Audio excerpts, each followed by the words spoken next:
মা মঙ্গলচণ্ডীর ব্রতের দিন রান্নাঘরকে পরিষ্কার করে যদি 5টি নিয়ম বা টোটকা পালন করতে পারেন, সংসারের মধ্যে সুখ শান্তির সাথে সাথে সৌভাগ্য বৃদ্ধি পাবে, অর্থভাগ্য বৃদ্ধি পেতে বাধ্য।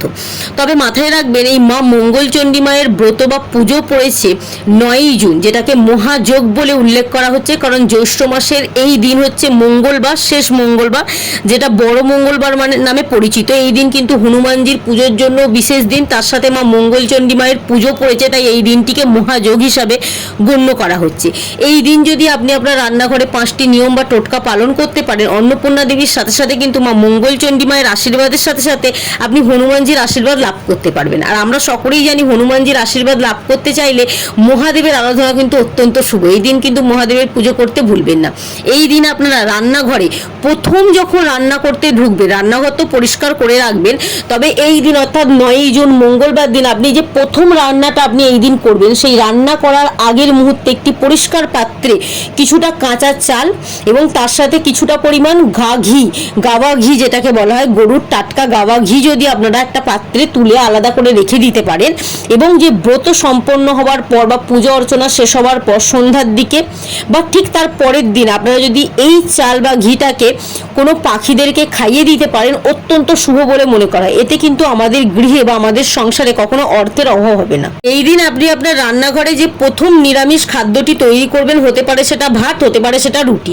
প্রথম খাবারটি কিন্তু বাড়ির কোনো ব্যক্তি খাবেন না। এই দিন রান্নাঘরে তৈরি করা প্রথম নিরামিষ আহারটি অবশ্যই কিন্তু আপনি আপনার আশেপাশে যদি কোনো গোমাতা থাকে, সেই গোমাতাকে খাইয়ে দিয়ে আসতে পারেন।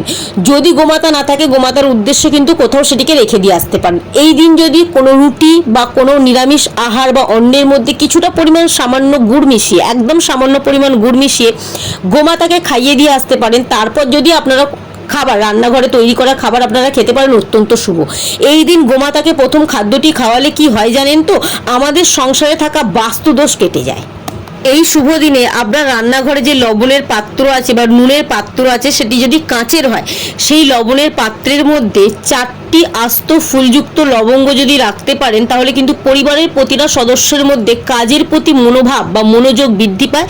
ফলে কিন্তু সেই সংসারের অতিরিক্ত মাত্রায় উন্নতি বৃদ্ধি পায় এবং সংসারের মধ্যে থাকা বা রান্নাঘরের মধ্যে থাকা নেতিবাচক শক্তি দূর হতে বাধ্য।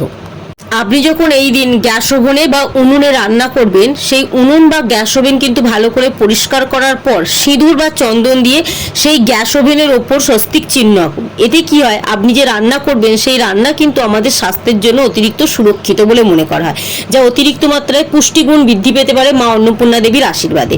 এই দিন আপনি আপনার রান্নাঘরের উত্তর পূর্ব কোণ করে একটি তামার পাত্রে খাবার জল ভর্তি করে রাখুন।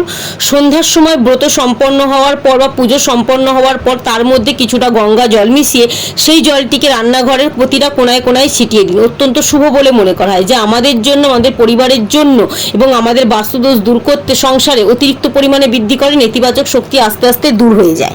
এই দিন আপনারা মায়ের নৈবেদ্যতে অবশ্যই 16টি গোটা বাটা রাখুন। যেমন ধরুন, পান সুপারি 16টি করে, তার সাথে আম জাম লিচু 16টি করে, এবং 16টি আটার তৈরি লুচি রাখতে ভুলবেন না, কারণ এই দিনের শুভ সংখ্যাগুলির মধ্যে 16 সংখ্যাটি অত্যন্ত শুভ। আপনি যদি মা অন্নপূর্ণা দেবী এবং মা মঙ্গলচণ্ডী মায়ের আশীর্বাদ লাভ করতে চান, অবশ্যই কিন্তু কমেন্ট বক্সে 16 সংখ্যাটি 3বার লিখুন এবং জয় মা মঙ্গলচণ্ডী মায়ের জয় লিখতে ভুলবেন না, যা আমাদের জন্য এবং আমাদের পরিবারের জন্য অত্যন্ত শুভ।